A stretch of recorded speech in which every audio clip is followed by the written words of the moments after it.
The name that's we addressed a number of times here in the last few weeks that's being asked about is defensive lineman Jermayne Lole, who has yet to determine where he's headed. We see a question coming in. Let's see. Yeah. I just posted here from Logan. There's an academic complication, and that's out of my pay grade and out of my purview. I mean, just, there's a complication there, and that's for him to sort out more than anything else. And USC is really not in a position to be able to dictate the terms. That's something that he himself has to deal with. All right. We have lots of interest here.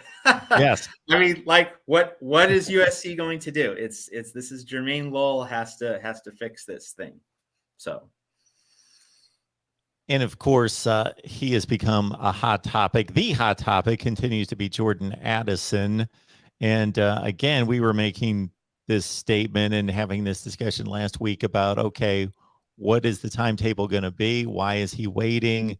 There's some speculative comments that we both made concerning what could that possibly be. We're seeing reports out there. I don't know how justified they are that Steve Sarkisian in Texas is making his play, and it's a rather strong one for Jordan Addison. An interesting plot point here, Mark, is that, we saw this past week that the TV time for the Alabama-Texas game in week 2 has been announced. So one wonders, given that Addison has been courted by Sark and he's worked out with Bryce Young at Alabama, does that lead Jordan Addison to one of those two schools? Or does he say, ooh, big noon kickoff in early September, the turf at Darrell K. Royal Memorial Stadium is going to be scorching hot. I think I'd rather go to USC. I mean, so we don't know how that's going to break, but it certainly is a very interesting plot point that you have a lot of hoopla about Alabama, Texas this week, right as Jordan Addison is contemplating going to those two schools or USC. Pretty fascinating convergence of events there. But how this is affecting Jordan Addison's thought process, have absolutely no idea.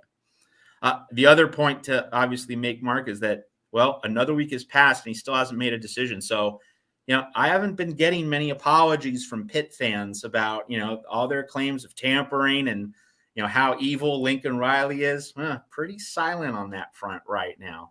So this just confirms another week of crickets in terms of this developing story, just affirms how, no, there actually wasn't an NIL deal just waiting to be inked, all ready to go. It was just a formality. We can put that one to bed.